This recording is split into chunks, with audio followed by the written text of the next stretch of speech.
Hey everybody, this is herculespetix, founder, curator, docent, and gift shop employee of the herculespetix Academy of Comic Book Studies. Today we're going to look at Journey Book 2, Bad Weather by William Messner Loebs, continuing our examination of this wonderful comic from the 80s, Journey. It's featuring the adventures of Wolverine McAllister, a frontiersman from the early 1800s. And it was written and drawn and lettered, everything by William Messner Loebs. We get another new cover for this collection, just like the first one. This edition came out in 1990, but it reprints number 4 through 7 of Journey, which I believe came out in like 1984, around then.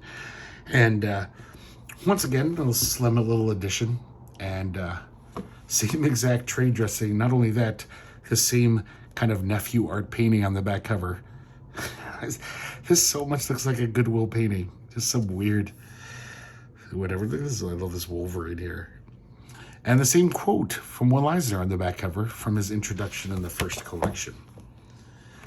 Before we continue talking about this comic, I must tell you that once again, this is brought to you by a generous donation from the James D. Giovanna Endowment for Comic Book Studies. I started Journey a couple weeks ago. I did the first one. Looked up on my shelf like a few days ago to do the next one, and it wasn't there. I'm pretty sure I've had every Journey since 1990, but maybe I loaned it to someone at some point 2 decades ago. It wasn't there, and I was like, I gotta make this video. And so my friend James has Amazon, called them up. He ordered it for me, wouldn't even let me pay for it. And it came like in 2 days later. So once again, I doff my cap to his generosity. We have an introduction from Matthew Wagner of Grendel fame. Pretty nice. And we have this little explanation and apologies from the author.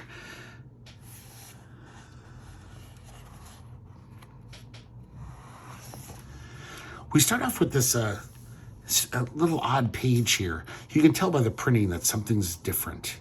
It's kind of washed out, and it's kind of has this nightmare feel to it. And we see this young fella, we don't know who it is really, who's basically suffocating. It's some kind of claustrophobic dream. And the next page we realize it's the nightmare of Wolverine McAllister. He wakes up, and it's morning, and he's in the woods like he always is. Chapter 5, The Highlands. This is so Dave Sim-like lettering. All the chapters have that. I love this panel, just the outlines of the trees. That's all you need. So he wakes up, scratches his balls. He's got a rabbit that he hunted the day before, tied up on a branch so critters can't get to it. He goes to take his morning dump, and whilst he was engaged,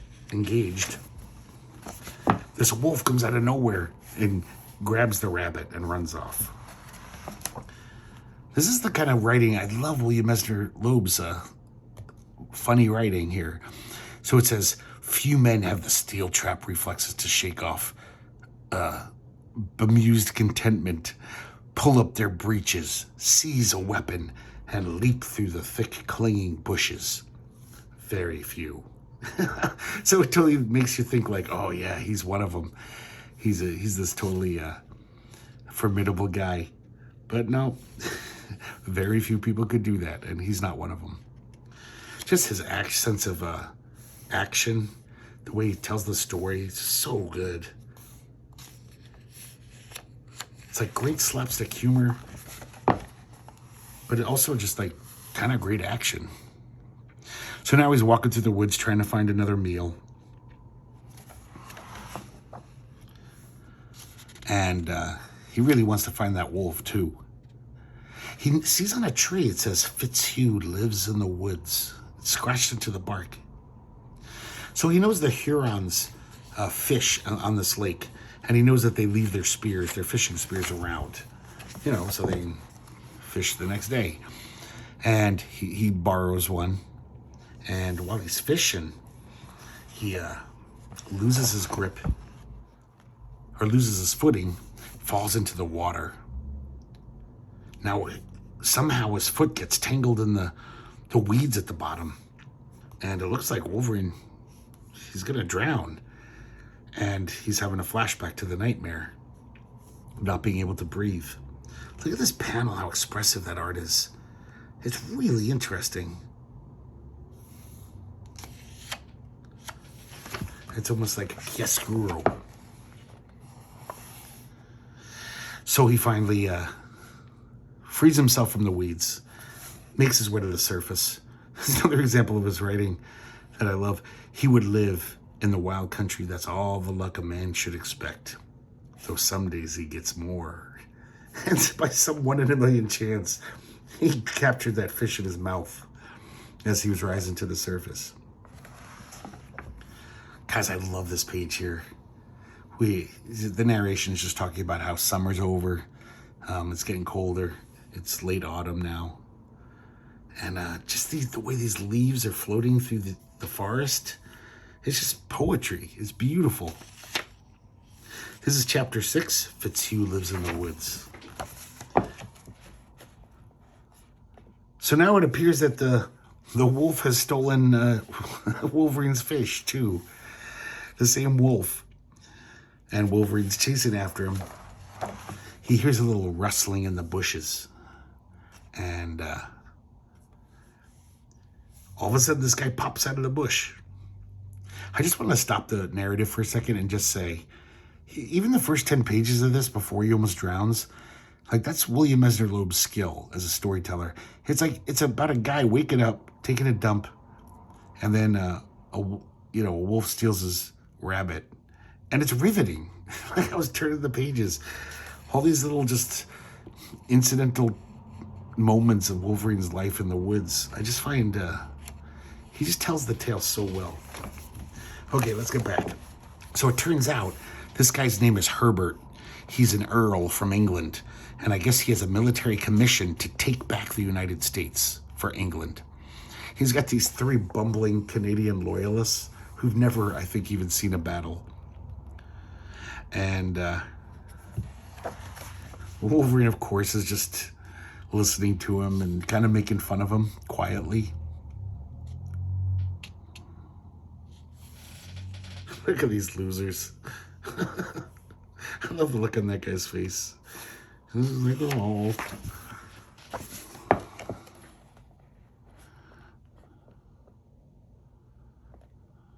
So Wolverine warns them about Fitzhugh, and he tells the tale of Fitzhugh. I guess a while back, lightning struck a cabin on fire. It was little Fitzhugh. His whole family was burned to death in it. He was the only survivor. He wandered out into the woods, and the woods changed him, says Wolverine. Herbert, who knows nothing of the frontier except what he's read in, like, stupid books. He's like, of course he did. He must have become a magnificent hunting animal, a white Indian, powerful yet gentle, at one with nature. And this is how he pictures him. Like some character from a romance novel. A white Indian, Fitzhugh of the trees. And Wolverine says, maybe. The Hurons call him he who laughs. So they take off. Herbert and his buddies take off.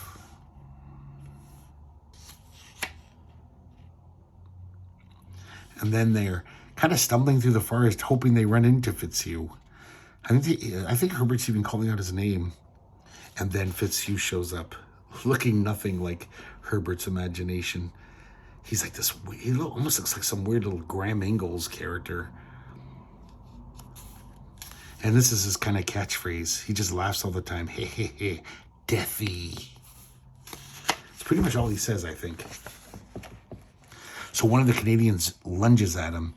Even though he's like 3 feet tall, Fitzhugh grabs him with one hand, throws him to the ground, and starts ripping his throat out with his bare teeth. So they all run, terrified. Now we have Chapter 7, Dust Devil. We see Wolverine is flying solo again with more beautiful leaves floating around him. The weather's acting up a little, but it's not so bad yet, so he's not that worried. This is another example of those great, like, frontier lore things that you learn from reading this comic. Is that, I guess, so if you were in the woods, you'd take an ember from the fire you made the night before, you know, before putting it out. And he's got a clamshell tied shut with twine with the ember inside. And so the next day, the ember's still kind of smoldering. And then he starts his fire with it. I never heard of that. Then again, I'm just implicitly trusting William Mesner Loeb's researching skills. He could have made it up. I don't know.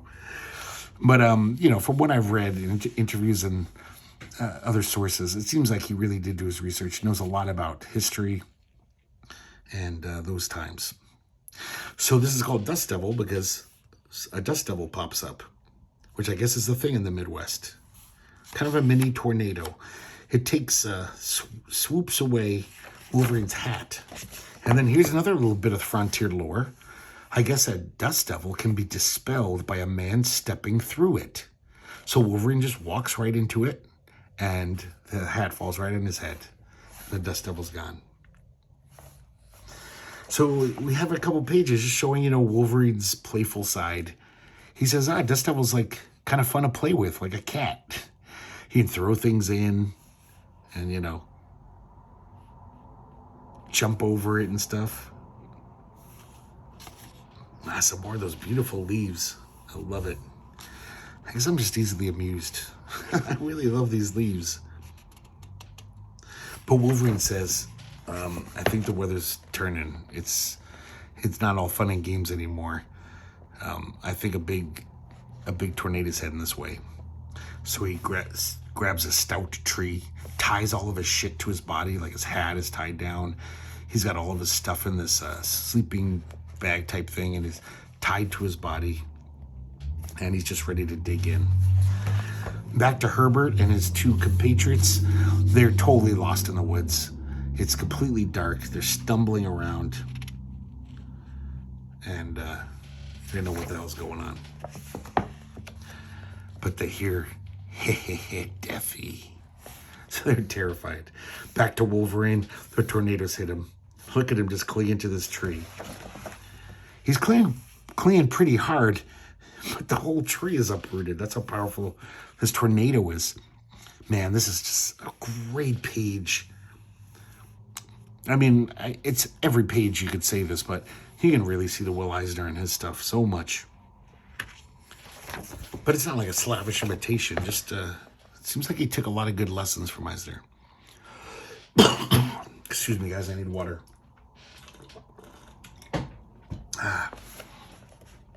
So Wolverine's just totally, almost like flying through this tree, this tornado. He says that he can even guide himself kind of by using his arms. Can't tell what's up or down. This is terrifying. I can't believe being in a tornado. This is Wolverine freaking out. Finally, he grabs this branch. And he's just holding on for dear life, hoping that the tornado passes him by. So now we cut back once again to Herbert. Now he's all alone. He lost his friends. And he turns around. All of a sudden, Deathy. It's Fitzhugh. He runs screaming into the night. He's just totally in a panic. He's saying, help me, help me, help me, help me. Even though no one's around, he knows that. And then he runs right into the half-dead Wolverine. The tornado's finally stopped. And look at Wolverine. He's just falling through that tree. And all he can say is, help me. Which, you know, a guy named like Wolverine McAllister, he's going to be hurting pretty bad to ask for help from anyone. Now we get another nice prose story is another really well-written, good story. The Yarn of the Walking Dead. So here's that writer that we saw in maybe 2 issues ago, who was hanging out with that Quaker couple. And he's hanging out with Wolverine and these Indians. And basically he's telling his latest story. This story of a man come back to life, come back from the grave to get revenge on his unfaithful wife and his best friend who betrayed him. And it's pretty funny because the whole time even like the Indian kids are saying, like interrupting and being like, that doesn't make sense. What? You just said that. Why do you keep using that word Squamish all the time? And Wolverine, of course, is joining in with his, quiet needling. And of course, the writer is just getting driven to frustration. So finally, he's done with the story. And it's just like a typical EC horror comic. But as we talked about when we introduced this writer, he's kind of, it seems like he's a pastiche of Edgar Allan Poe and H.P. Lovecraft. So Wolverine decides to tell him a story, and the Indians. He says, I heard of a guy who came back from the dead. And it's this crazy story about some guy who was mauled by a bear, who was just like completely slit like a pig, slashed up, chunks of flesh were ripped out of him. And somehow he got up and like stumbled 50 miles to the nearest fort and survived. So he could get revenge on these his fellow soldiers who left him behind to die. Pretty good story. I probably already used up enough time talking about it though, because since it's not comics, it's not in our purview. So now we're back to Wolverine and Herbert. So it's gotten colder. It looks like some time has passed. And it looks like all this time Herbert has been nursing Wolverine back to health and helping him out. And just he's so good at dialogue and just characters showing their character through dialogue. The show don't tell type thing. So Wolverine's getting a little better, but he's got a crutch he's got to use. He's still hurting pretty bad. Now we're introduced to a new character. This so reminds me of like a Dave Sim thing. I love the way he draws this kid. A totally different art style. It looks like he belongs in another comic. Now, I forgot his name, but he just looks like a Maurice to me. Maybe I'm thinking of Timberland Tales from the National Lampoon B.K. Taylor strip, because he's like kind of like that gently retarded little boy Maurice in there. And maybe that is his name, though. We'll find out later, but I'm going to call him Maurice for now. And he's a pretty funny character. He's a sentry, a young soldier at Fort Miami. And while he's on guard duty, the whole time in his head, it's like he's writing a story about himself. Like, he stand before the gate of Fort Miami, a lone sentinel, youthful yet determined, striking at his new country boots. And that's the end it says. And he wonder if what they say is true. If your ting get too cold, it fall off. Now we're back to Herbert and Wolverine. And Herbert eats some poison oak berries.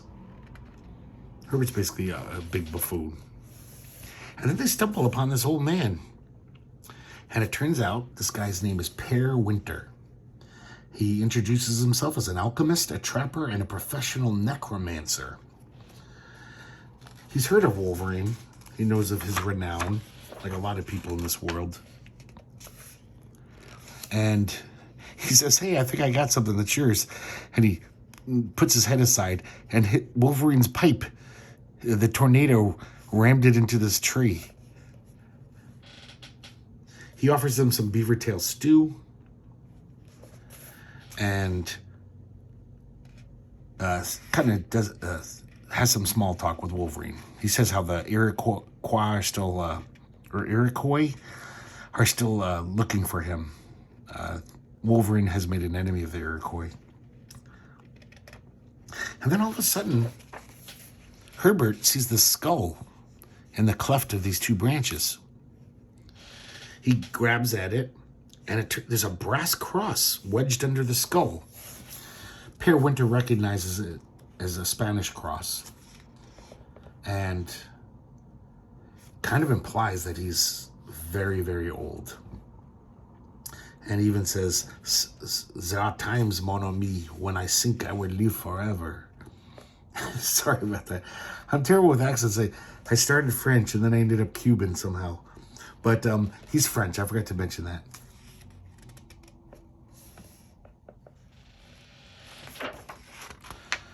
So that explanation at the beginning by William Mesner Loebs, this is part of it. So at the time that Journey was being published by Aardvark van Heim, they also published a comic called Neil the Horse. It was a very unique comic. It was by a guy named Arn Saba, who I believe is a woman now. And she had this comic that was described as like a musical comedy in comic book form. And it featured Neil the Horse, this cute little cartoony horse, this little cat, and Madame Poupée, or Poupée, who was this beautiful, gorgeous, kind of stacked, hot puppet lady. She's a giant puppet. And so Pere Winter, this is like a little weird crossover. I think at the time, Neil the Horse had a story where they went back to like 1700 or something, and to France. So Pere Winter is telling the story that when he was 6, he met Madame Poupée and Neil the Horse when they came to the New World. And he, even though he was 6, he fell in love with her. She was very sweet to him. They would sing together. He says, "It's the happiest days of my life." And then one day he sees that her legs have joints. She's made of wood. And Wolverine and Herbert just start laughing it up. Just like, that's ridiculous. And then he says, and her horse could talk. And that just makes him laugh even harder. Back to Maurice, still living in his imagination. But basically he's just standing in the cold. So now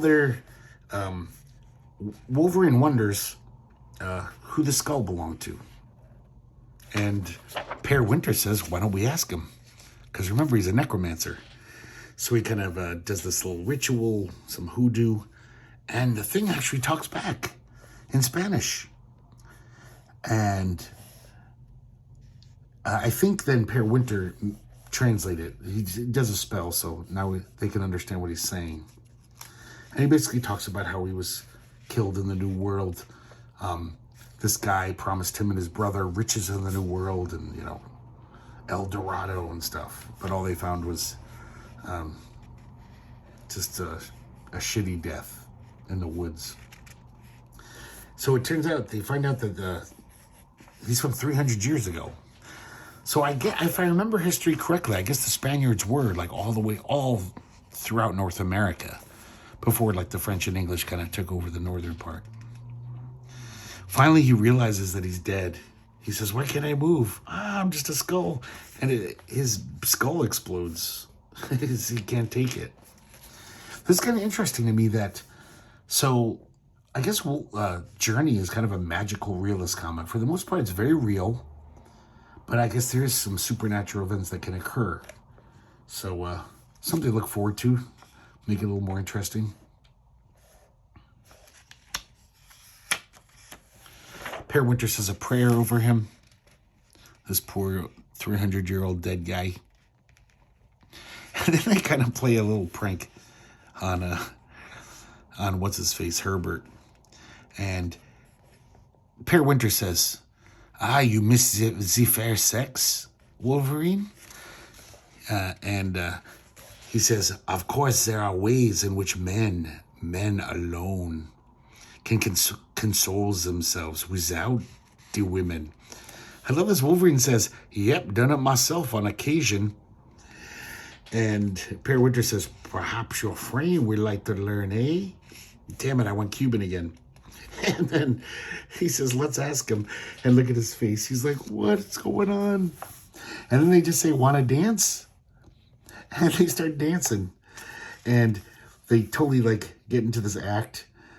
They put a kerchief on Herbert. He says, this makes you the female partner. And he's like, may I have this dance, mademoiselle? And then for like 3 pages, they just do this fun little dance while they're singing I'm a Little Teapot. This is just so fun to me. I just think it's delightful. But it's also an homage to Neil the Horse. It's rare you're going to see a Journey comic where there's a dance number. But because this was a tribute to Neil the Horse and a crossover, they figured we got to have a song and dance. Yeah, Neil the Horse I kind of want to read now. When I was a kid, they looked so lame to me. They looked like a little kid's comic. But every issue would have like a dance routine and a sing-along with the notes and all the words. So it was trying to be a musical comedy in paper form. So it's just this kind of joyous ending. And Wolverine thinks to himself, he doesn't know what day it is. He doesn't own a calendar. But he says he always reckoned that night was Christmas because they're filled with such joy. And we see Madame Poupie in the stars looking down happily. Kind of cute. Maybe I'm a sappy old guy, but I really like that ending. This page is so Dave Sim to me. So Maurice is in his head is thinking about some beautiful princess running up to the gate and saying, please, sir, you're my last hope, help me. And right then, this haggard, half-dead woman runs up and says, help me. So that's the end of that chapter. Now we got chapter 8 partners. Wolverine and Herbert are, the blizzard's gotten bad. The winter has come. And sometimes when a blizzard's that bad, the only thing you can do is just dig yourself into the snow, make a little burrow, and ride out the winter. I love how sparse this is. I know normally I'd be like, that's lazy. But just something about Mesner Lobes, it looks so good. Just these scratchy tree branches. His snow is just a bunch of circles. It looks great. But then again, you could say he's being lazy on this issue. Maybe the deadline was looming. Because there's pages and pages of this. You just see word balloons coming out of the ground. But it's pretty funny stuff. And I guess Wolverine dragged a moose down there so they could eat it. And the smell is driving Herbert crazy. Pretty fun stuff. Even though not visually it's not very exciting.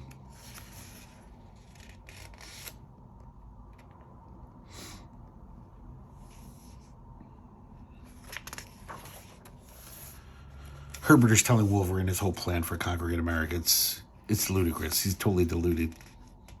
Especially considering he only had 3 bumbling idiots to help him, and now he only has 2, and they're missing. They can have a political debate. Herbert's going to get annoyed with Wolverine. Oh, so look at this. The wolf comes back and poops right over them. So when they poke a little blowhole out, kind of made with the straw, they made a straw out of this paper. I think it goes right under the poop. Probably falls down.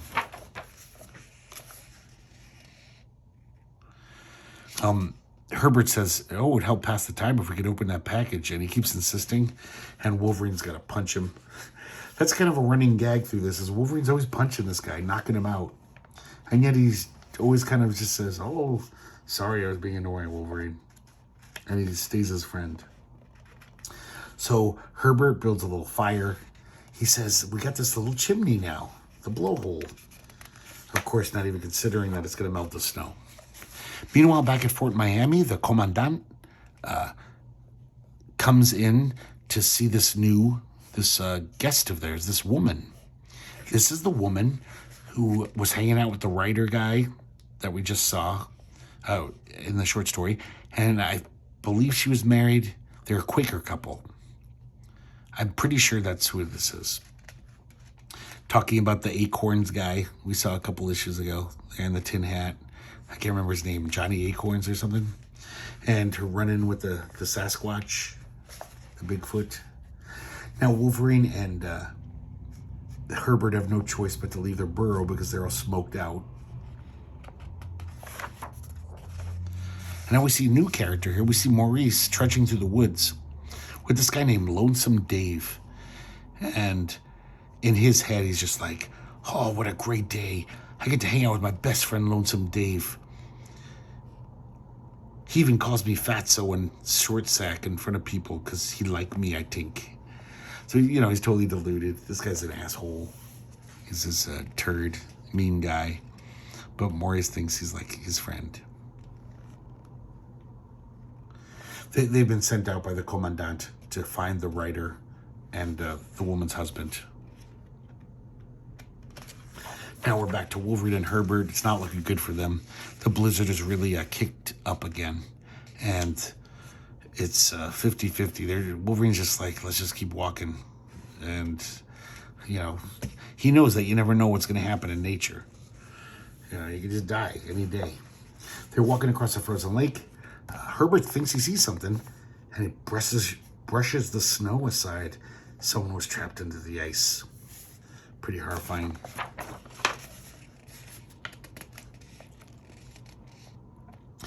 And all of a sudden, these arrows come out of nowhere.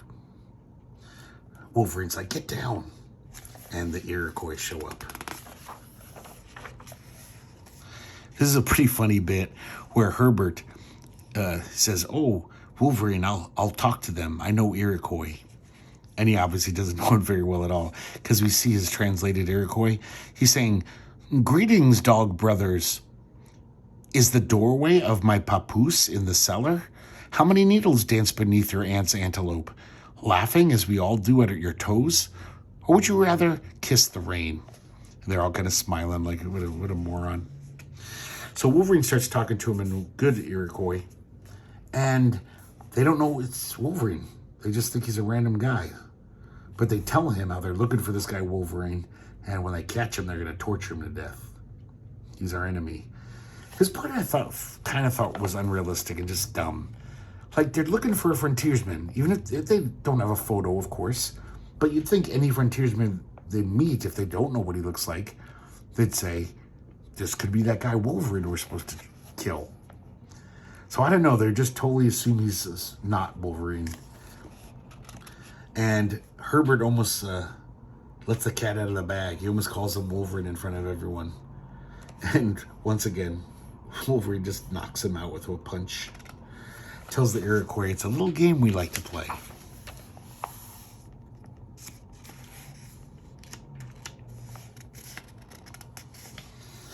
So now we're back with Lonesome Dave and Maurice.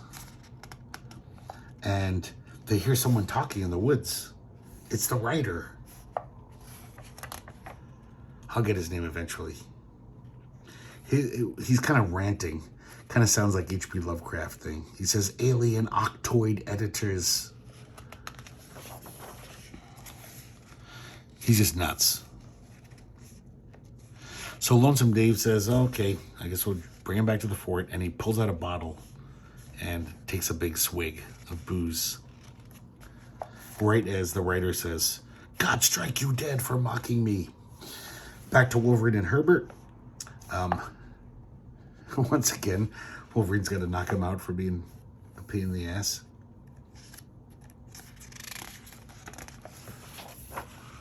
Wolverine's not a very nice guy.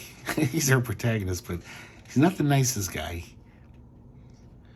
And then the two Canadian loyalists show up.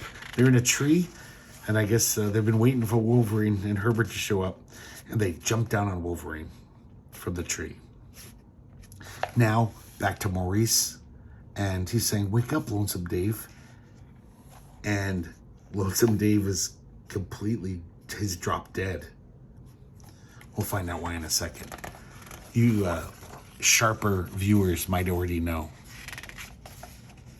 Here's a hint. It's like fucking freezing. It's a Michigan winter. So, actually, I think the tornado swept him to Kansas. I think it said. So Wolverine makes short work of these bumbling Canadian loyalists. This is a very Eisner-like panel again. And when all's said and done, Herbert grabs this bottle of hooch. And right as he's about to drink it, once again, Wolverine punches him out. But this time, it was because to save his life. As you probably know, liquor doesn't freeze like water. It just keeps getting colder. So if Herbert drank that, it would have split his gizzard in two. It would have just killed him, just like Lonesome Dave.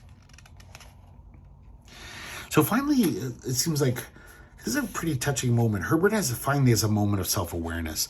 He says, man, that's the 5th time you saved my life today. It seems I've come to conquer, but I've only played the fool.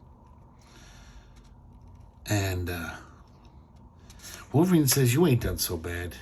You could have left me after the storm when I was weak as a pup, but you didn't. When a feller saves my life, I take it personal. And he really, heartfeltly believes this, even though he knows this guy's a total idiot. And if he had his way, he'd be like, taking over America.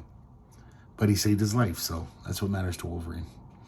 But to his chagrin, the Canadian loyalists see this and are like, whoa, if Wolverine McAllister is partners with our boss, that must mean our boss is totally great. And because they were about to leave. They were about to go back to Canada and chuck it all. But now they're like, screw that. Hooray for the conqueror of America. 3 cheers. And Wolverine bites his head in frustration. He's like, God damn it. I almost had them, out of my hair. Stopping this stupid plan of theirs. Here's a little epilogue to chapter 9.